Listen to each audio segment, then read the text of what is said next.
back to the channel, everyone. My name is Luke, and today I'm going to be talking about Creed 3. This is the latest installment in this Rocky Creed franchise. We have Michael B. Jordan returning, as well as Tessa Thompson, and we also have Jonathan Majors starring in this as Damien. So we have Michael B. Jordan returning back as Adonis Creed. This time he's basically the champion. He's trying to take a step back and now bring in newer fighters, train fighters, and kind of give new fighters the chance of being the champion.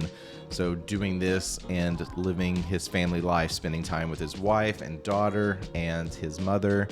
And that's kind of the core buildup here. But we get more of his backstory of some events that happened when he was younger, specifically his relationship with Damien, who is portrayed by Jonathan Majors.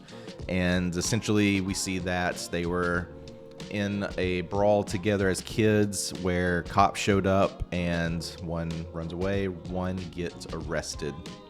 And you pretty much get this within the trailer. So you get a lot of the bigger moments from the trailer. So I'm going to do my best not to get into any specific spoilers. But that's kind of the core here, is that we have this relationship, these guys who are basically brothers who grew up together in these foster homes and spent a lot of time together, even within the boxing realm. And there's some very curious moments that happen early on that I felt didn't really play out within this movie. But the core relationship that we get between Michael and Jonathan is pretty strong. And within this movie, we do get a lot of anime inspiration references. And even Michael B. Jordan has said this within interviews of where he drew inspiration for creating this one. And so we basically have two guys who have always loved the game of boxing. One is locked away, but his dream has always been to be the champion. And so now that he's out of prison, that's his mission. And so we see him basically ready to just go for it. Like, he doesn't care about sparring. He doesn't care about building up some sort of portfolio of wins in the boxing realm. He's ready to go directly for that championship title. And we basically see how this plays out between these two characters throughout the movie.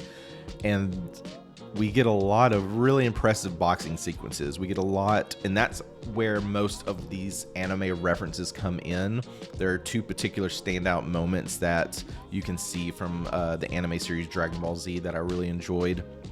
And even with how Michael B. Jordan has kind of directed around his family dynamic and certain things, you get a lot of the silliness that you'll get in animes. There's a lot of moments that I've seen within a few anime shows, and I think, that's really lovely. I think these moments kind of benefit and hurt this movie. If you're not into anime, I think a lot of this you could find being silly, or you could even find the script not being very strong, because there are certain moments where part of me didn't like how the script was written, but I could see it from an anime perspective and like how it kind of plays out.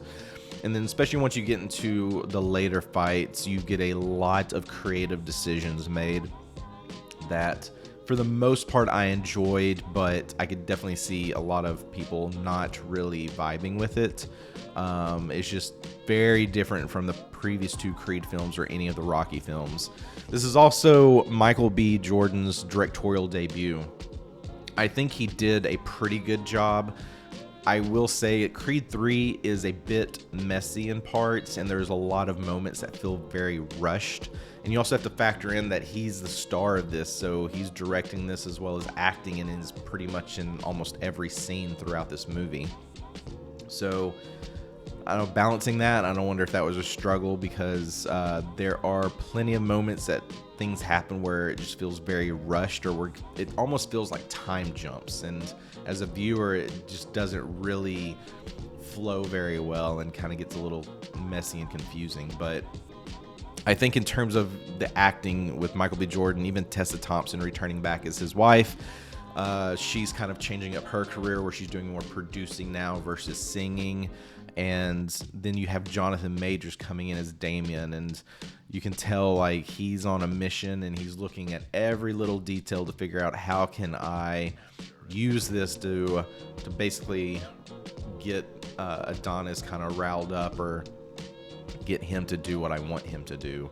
And his fighting technique is very interesting as well. A little old school boxing. I learned that from my brother who I went and saw this with. So it's kind of cool from an educational standpoint to learn like what he was doing in the rings and how it used to be legal and now some of the things he was doing may not be legal. But anywho, yeah, Creed 3. I'm a fan of Creed 1 and Creed 2. I really like Creed 3.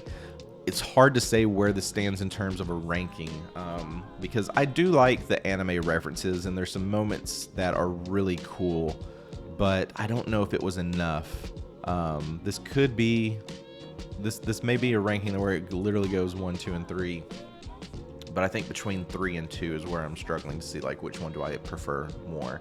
I think Creed 1 is pretty solid and is standout. And speaking of which, you know, we don't get Rocky in Creed 3, and it's a little disappointing because there are moments where it makes sense to bring Rocky in.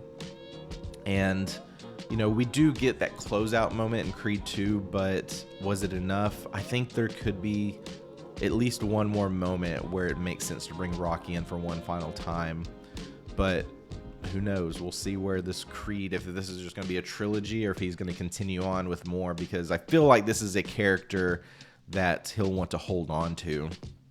But a lot of positives in this. You know, for negatives, I think a lot of it just really depends on if you're a fan of the stylistic approaches that he's going for.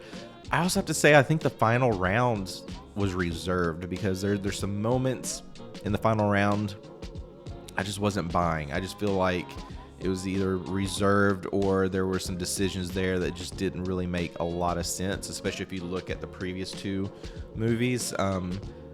So that's where I get torn on where I want to put this in terms of like an overall ranking. But I do have a thought on how I wish this would have ended, but I'm going to put that out as a short beginning of next week. So it gives people plenty of time to watch this without getting into spoilers in any way. But Creed 3, I'm going to give an 8 out of 10.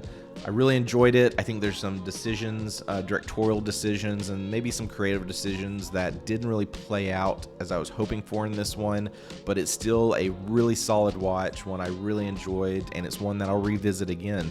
I will definitely probably purchase this. Hopefully they'll put out a steel book. I did end up buying Creed 1 and Creed 2 on Apple TV, so at least now I own a digital version. I can watch those when I want. But yeah, Creed 3, solid watch. I think it's a good film to check out this weekend. If you saw this, let me know what you thought of it. If you enjoy the Creed Rocky films, let me know of all of them, Rocky and Creed, what is your absolute favorite? Let me know in the comments below. We'll talk there. Thanks so much. I'll be back with more reviews soon. Everyone have a great weekend. We'll see you soon.